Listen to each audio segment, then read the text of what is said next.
Saya ngaku muridnya Habib Umar, pakai imamah mirip imamahnya Habib Umar. Mana pernah ngaji, ana mondok, ana. Tapi tahu ngikut ke politik, ngikut ini, begitu, ikut melakukan hal-hal yang dilarang oleh Habib Umar seperti demonstrasi dan semacamnya. Ente bukan murid Habib Umar, lu ngedagangin Habib Umar, ngejual Habib Umar yang kayak begitu. Walidhalik, hatta dia orang ketemu Habib Umar juga malu, ngumpet dari belakang, nggak berani menunjukkan, Habib, saya ikut demo loh, nggak berani. Soalnya yang dia lakukan tahu, menyimpang yang dia lakukan, menyimpang dari jalannya lah Habib Umar. Sampai beberapa kita bilang, ente ngaku muridnya Habib Umar, tapi ngambil metode yang lain.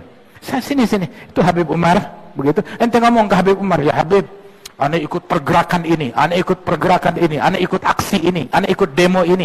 Ngomong ke Habib Umar, izin, gimana pendapat antum? Loh, udah pasti dilarang, udah pasti marah.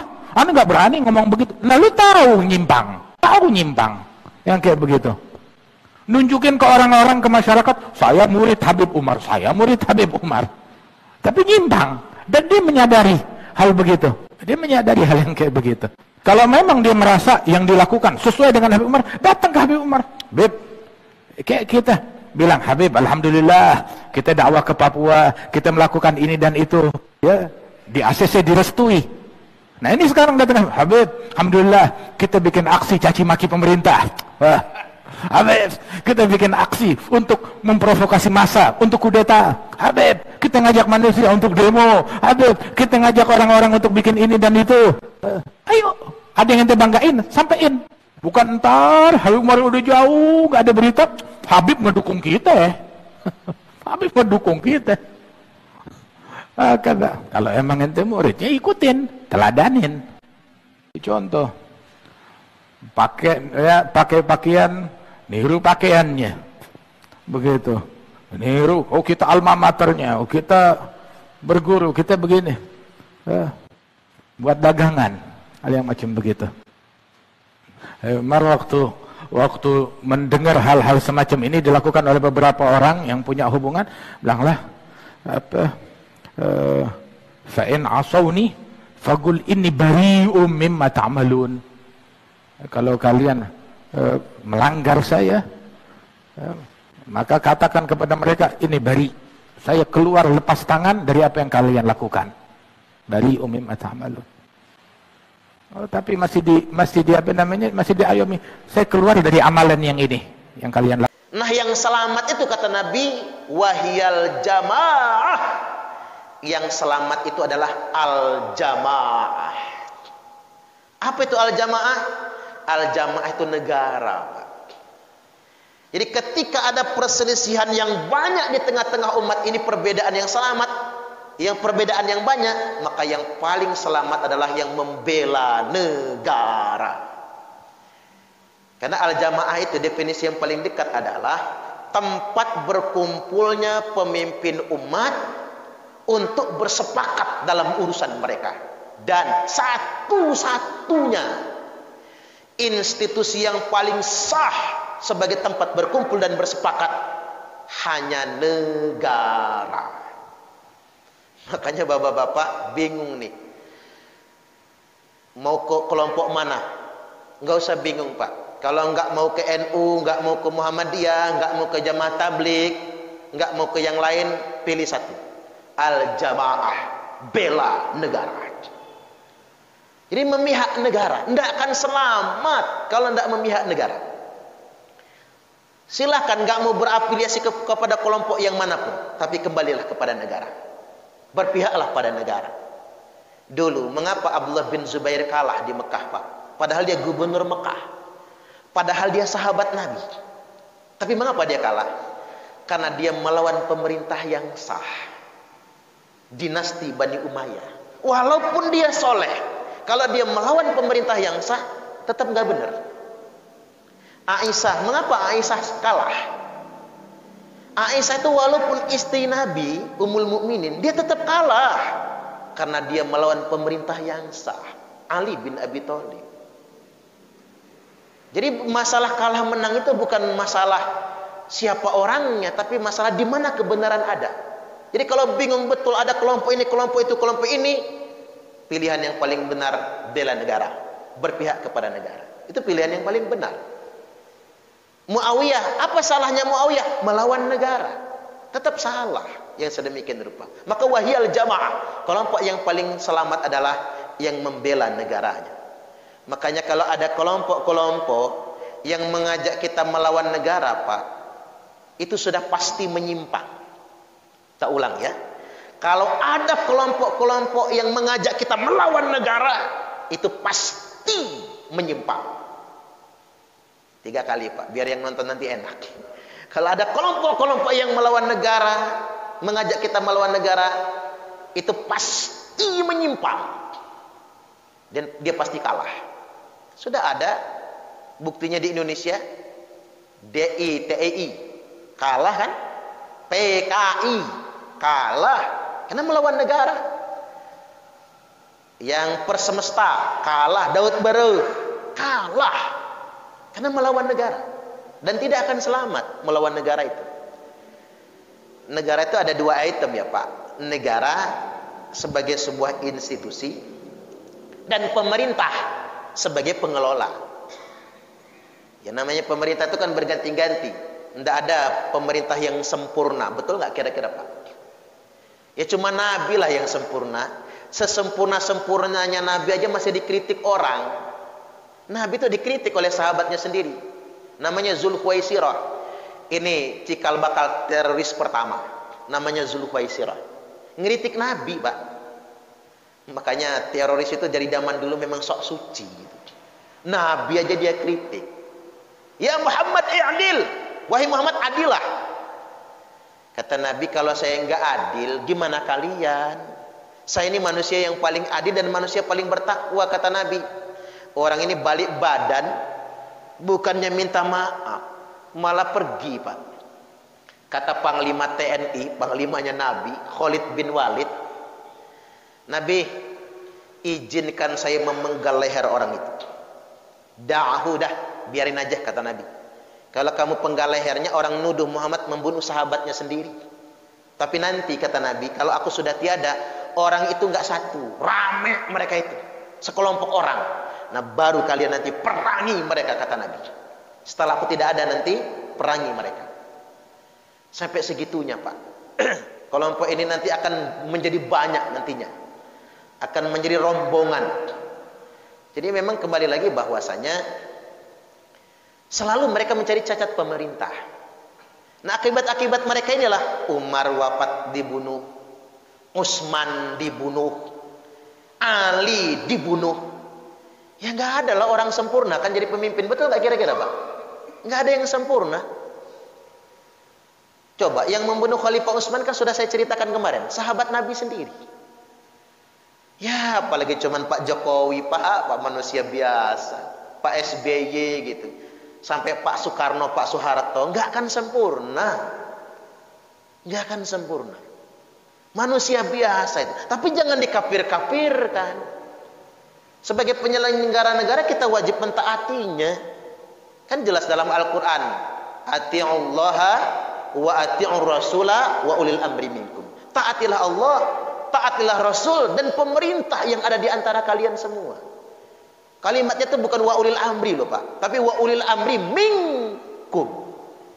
Minkumnya ini yang ngikat kita ini. Jadi kita ini jangan loyal sama Erdogan di Turki, salah. Ada orang Indonesia ngomong, saya Ustadz nggak mau ikut pemerintah Indonesia, saya mau ikut pemerintah Arab Saudi karena disitulah Mekah. Ya salah Pak. Kalau bapak-bapak mau loyal sama Raja Arab, pindah dari Indonesia, pergi ke Arab sono. Kalau diterima orang, siapa tahu diusir di sana nanti kan. Ini bahaya yang kayak gitu tuh. Kata minkum ini sudah ngikat kita di negara kita masing-masing, maksudnya kita wajib mentaatinya. Ini institusi yang disebutkan dalam Al-Quran itu ya pemerintah Pak, dengan apapun kekurangannya. Makanya Nabi sudah kasih clue sama kita, man kariha min amirihi syai'an fal yasbir. Barang siapa yang tidak suka dengan kebijakan pemerintahnya, man kariha, yang benci nggak suka min amirihi syai'an, dengan sesuatu kebijakan dari pemerintahnya, fal yasbir. Enggak ada pilihan lain kata Nabi. Hanya sabar saja. Hanya sabar saja. Kemudian Nabi lanjutkan, fa innahu man kharaja minas sultani sibron. Sesungguhnya barang siapa yang keluar dari pemerintahnya, memberontak kepada pemerintahnya, minas sultan, langsung disebutkan sultan, Pak. Sultan itu umum sifatnya, pemerintah dalam bentuk apapun. Barang siapa yang memberontak kepada pemerintahnya, keluar dari ketaatan kepada pemerintahnya, sibron, walaupun cuman sejengkal, baru dikit maksudnya ya Pak, walaupun cuman sejengkal, mata mitatan jahiliyah, maka matinya mati jahiliyah. Itu sampai segitunya. Makanya Abu Dzar dulu sempat ngomong sama Nabi, ya Rasul, kalau pemerintah itu aku nilai zalim dan aku nilai sudah menyimpang, boleh tidak aku menghunus pedang? Enggak boleh kata Nabi, haram. Tapi dia sudah sangat zalim ya Rasul, enggak boleh, haram. Enggak boleh, haram. Tapi aku enggak tahan ya Rasul. Kalau kamu enggak tahan kata Nabi, masuk hutan. Jangan nyampur orang banyak, Pak. Sampai segitunya. Menghindari fitnah sebetulnya. Menghindari perang saudara. Masuk hutan. Jangan nyampur orang banyak. Walaupun ini bukan berarti dilarang mengkritik ya, Pak. Kalau mengkritik mah bagus. Yang dilarang itu kan memberontak. Itu yang dilarang. Apalagi ngomong NKRI Togut, nah Pancasila Togut, ini jelas itu Pak. Ini namanya memberontak. Kan banyak di Indonesia ini Pak. Saya tuh malu, terus terang saja jujur, malu jadi orang Islam. Kadang-kadang kalau ngelihat aliran kayak gitu tuh, mereka ngomong apa? NKRI negara kafir. Dia nggak ngerasain perang melawan Belanda itu Pak. Makanya ngomong kayak gitu kan. Dia nggak ngerasain bagaimana perang melawan Jepang. Indonesia ini kafir. Pancasila togut, harus diganti. Terus mohon maaf, belum ada regulasi yang mengatur mempidanakan orang-orang yang cangkemnya kayak gitu tuh Pak. Nggak ada. Mau pakai pasal apa mempidana mereka itu? Bingung kan? Kalau PKI mah enak Pak. PKI itu jangankan partainya, ajarannya pun dilarang. Bisa ditangkep. Tapi yang kayak gitu tadi, coba di Lampung ini nyebar di mana-mana banyak betul kan? Tapi kita nggak bisa ngapa-ngapain. Kita cuman bisa nonton, ya sekedar beginilah, ngasih ceramah macam begini. Ya enak saya ceramahnya sama bapak-bapak malam ini. Coba kalau saya ceramahin mereka semua sekarang, agak ketar-ketir juga Pak. Jangan-jangan ada gelas melayang ya. Coba kalau kelompok kayak gitu banyak Pak, nggak bisa lagi saya ceramah kayak gini nih, nggak nyaman lagi. Makanya kita yang harus dari sekarang mengantisipasinya, jangan sampai kelompok begitu tuh banyak. Jadi bugot. Yang kedua yang dilarang terhadap pemerintah itu menghina, itu nggak boleh. Karena ada hadisnya, man ahana sultana ahanahullah. Barang siapa yang menghina pemerintah, maka dia akan dihinakan oleh Allah. Takut hadisnya dibilang dhaif ya Pak. Saya bacakan dulu ininya, takhridnya. Hadis ini tercantum dalam kitab Sunan At-Tirmidzi di juz yang keempat, nomor hadis 2224. Imam Tirmizi mengatakan hadis ini bi isnadin hasan, dengan isnad yang hasan. Di sedemikian rupa. Silakan di cross check kembali. Makanya nggak boleh menghina pemerintah itu, nggak boleh. Mengkritik boleh. Menghina itu begini Pak, kalimat yang stereotip, pejoratif ya, kalimat yang isinya caci maki, mencela. Jangankan ke presiden, sesama kita aja nggak boleh kan. La yaskhar qaumun min qaumin asa ayyakunu khairam minhum. Janganlah satu kaum menghina kaum yang lain, karena boleh jadi yang dihina itu lebih baik daripada yang menghina. Makanya ada rumus begini Pak, orang yang paling banyak dihina, dialah yang paling tinggi derajatnya nanti. Makanya menurut saya presiden terpilih 2024 kemungkinan besar yang paling banyak dihina orang. Subhanallah. Karena dulu begitu kan, Pak SBY itu jadi presiden setelah banyak dihina orang kan? Pak Jokowi itu jadi presiden, hinaannya Pak luar biasa. Semua orang menghina, sampai ada yang ngasih gelar mukidi segala ya. Tapi siapa sangka beliau jadi presiden? Makanya yang menghina sampai sekarang sakit hati jadinya. Kok beliau jadi presiden? Karena boleh jadi bahasa Quran itu rumus Quran. Boleh jadi yang dihina itu nanti akan jauh lebih mulia derajat dan kedudukannya daripada orang yang menghina. Tapi kalau mengkritik silahkan. Jadi yang harus dijauhi adalah upaya mendelegitimasi pemerintah yang sah. Itu yang tidak diperbolehkan. Baik, sedikit lagi sebelum kita buka tanya jawab, saya ngebaca hadis-hadis dulu ya Pak. Baru nanti kita tanya jawab. Jadi begini, biar ngaji kita ini enggak cuma ceramah saya, kita pertegas dengan beberapa dalil. Dari Abdullah bin Umar radhiyallahu an, beliau berkata, Nabi sallallahu alaihi wasallam telah bersabda, alal mar'il muslimi sam'u wa ta'ah. Bagi setiap pribadi muslim wajib mendengar dan taat kepada pemerintahnya. Wajib mendengar dan taat kepada pemerintahnya. Fima ahabba wa kariha. Atas urusan yang dia sukai atau yang dia benci. Kan ada sih kebijakan pemerintah itu yang bikin senang. Apa sih yang bikin senang kalau pemerintah bagi-bagi duit kan gitu Pak. Itu bikin senang kan? Tapi ada kebijakan pemerintah yang bikin kita nggak senang. Atau begini Pak, kebijakan pemerintah itu ada yang senang, ada yang nggak senang. Contoh apa? Sertifikat gratis, sertifikat tanah. Itu masyarakat senang sertifikat gratis itu. Tapi BPN kurang senang Pak. Karena ngapa? Waduh, seseran hilang nih. Kan begitu, udah capek ngerjainnya kan, seseran gak dapet. Di kebijakan itu ada yang suka, ada yang gak suka. Nah kalian wajib mendengar dan taat kata Nabi. Baik dalam urusan yang kalian suka maupun tidak kalian suka, illa ayyu'mara bima'siyatin. Kecuali kalau pemerintah memerintahkan kalian berbuat maksiat. Maka kata Nabi, fa in umira bima'siyatin fala sam'a wala ta'ah. Apabila pemerintah menyuruh kalian berbuat maksiat, tidak boleh mendengar dan tidak boleh taat. Dari hadis ini Pak, ada pertanyaan sama saya, Ustaz, kalau semua pemerintah itu ulil amri, bagaimana dengan Amerika? Apakah mereka ulil amri juga yang wajib ditaati? Nah kan begitu, muncul pertanyaan ya Pak. Bagaimana dengan Tiongkok, Cina? Apakah mereka juga ulil amri yang wajib ditaati? Jawaban saya, iya. Iya. Pemerintah Amerika Serikat, walaupun dia bukan Muslim, karena agama mayoritas di sana kan Kristen, dia ulil amri yang wajib ditaati. Selama dia memerintah rakyatnya, termasuk umat Islam di situ, bukan untuk maksiat, kita taat. Ya kalau pemerintahnya nyuruh orang Islam minum minuman keras, ya boleh kita ngelawan, boleh kita bantah. Ini solusinya sedemikian rupa.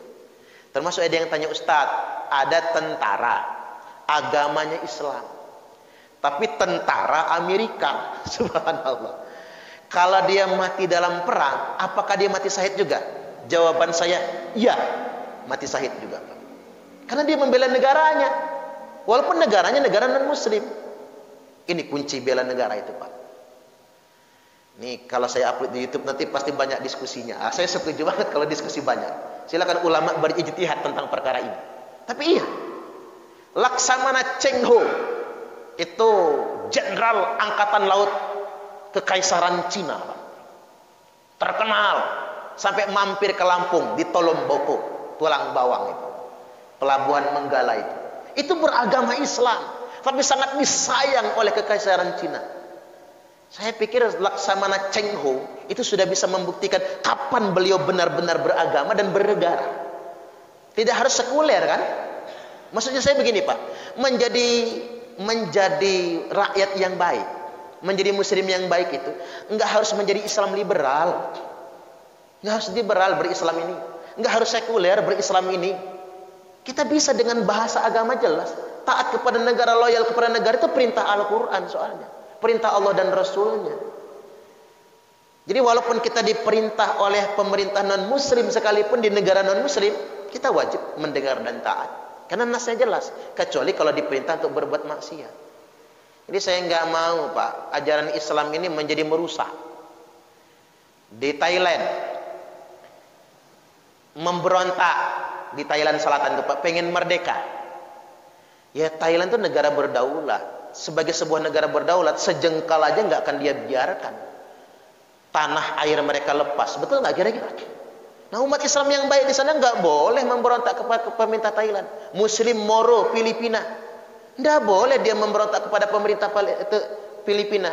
Walaupun Filipina mayoritas bukan Muslim, siapapun pemerintahnya dia harus taat. Sama kayak di Indonesia, GAM pengen merdeka nggak bisa, OPM pengen merdeka nggak bisa, nggak bisa. Kita negara berdaulat. Oh karena Indonesia ini mayoritas Islam, kami agamanya beda, nggak bisa. Makanya tadi Pak saya ceramah di SPN Kemiling, itu ada 162 siswa kepolisian asli orang Papua. Asli orang Papua. Kata saya, adik-adik nih siswa yang dari Papua, Anda saudara kami. Anda nanti sebentar lagi dilantik menjadi polisi. Belalah negara kita sendiri. Pertahankan Papua sebagai bagian dari negara kesatuan Republik Indonesia. Kalau Anda ingin merasakan kalau bahwasanya kami ini saudara Anda, nanti kalau tugas jangan cuma di Papua, kata saya. Ada yang tinggal di Lampung, tugas di Lampung. Ada yang ke Aceh, tugas di Aceh. Ada yang ke Palembang, tugas di Palembang. Terharu mereka, Pak, tepuk tangan mereka. Saya acungkan jempol, hebat pemerintah kita itu Pak. Kalau tidak salah itu ada berapa ribu anak Papua Pak, yang direkrut spesial untuk jadi anggota TNI Polri. Nah ini saya setuju banget yang kayak gitu tuh. Jadi jangan sampai ada yang merasa terpinggirkan. Biarkan perbedaan itu ada. Sama. Kita aja nggak pengen sejengkal wilayah kita lepas. Sama negara orang juga begitu. Kayak masalah Uighur di Tiongkok itu Pak, Cina itu. Kita kan bikin framing, dibohongin kita tuh sama provokator tukang adu domba. Islam di Cina dianiaya, dihinakan. Mulai kita benci sama Cina-Cina. Kalau saya nggak bisa Pak ngebenci Cina itu, nggak bisa. Karena istri saya orang Cina soalnya. Kalau saya benci istri saya nggak dikasih apa-apa saya nantinya. Subhanallah, istri saya orang Cina soalnya. Ngapa sih kita jadi rasial kayak gitu? Ya begitu dipelajari ke sana Pak, ternyata di Uighur itu cuman segelintir orang Muslim yang ingin merdeka. Iya pasti dihabisin lah sama pemerintah Cina. Dia nggak mau negaranya, bagian negaranya lepas. Dan sebagian kecil ini Pak, yang ingin merdeka ini dikompori oleh Amerika Serikat. Nah, kerjaan Amerika Serikat lagi tuh. Emang tukang ngompor-ngomporin tuh negara Amerika itu. Segitunya. Tapi 30 juta lebih Muslim di Xinjiang aman-aman aja. Mereka beribadat tenang-tenang saja. Bukan dikit loh Pak. Jumlah Muslim di Cina itu sama dengan jumlah rakyat Malaysia. Itulah mengapa mereka pengen jadi satu negara itu kan sebetulnya. Tapi yang namanya negara berdaulat ya nggak mau lah. Hong Kong aja diambil oleh Cina. Mau ngomong apa Inggris sama Eropa sama Amerika? Pokoknya punya kami ambil. Saya balik lagi bahwasanya seandainya kita pun jadi warga negara di negara orang yang pemerintahnya non Muslim, wajib kita semua taat kepada pemerintah yang ada. Selama pemerintah tidak melarang kita untuk beribadah, tidak melarang kita semua, tidak memerintahkan kita semua untuk berbuat kemaksiatan. Baik, hadis ini muttafaqun alaih, tercantum dalam kitab Sahih Al-Bukhari 7144, Sahih Muslim 1469. Baik, yang berikutnya, man khala'a yadan min ta'atin, barang siapa yang melepaskan tangannya dari ketaatan terhadap pemerintah yang sah, laqiyallahu yaumal qiyamati la hujjata lahu, dia akan ketemu Allah pada hari kiamat nanti tanpa hujah sama sekali, tanpa alasan. Wa man mata wa laisa fi unuqihi bai'atun mata mitatan jahiliyah. Barang siapa yang mati tidak ada di lehernya kesetiaan kepada pemerintah yang sah, maka matinya mati jahiliyah. Tuh. Jadi bukannya malah mati syahid melawan pemerintah, itu malah mati jahiliyah. Hadis ini juga tercantum dalam kitab Sahih Muslim 1478. Kemudian yang berikutnya satu hadis lagi. Man ata'ani faqad ata'allah. Barang siapa yang mentaati aku, kata Nabi, sama saja dia sudah taat kepada Allah. Waman asoni faqad asallah.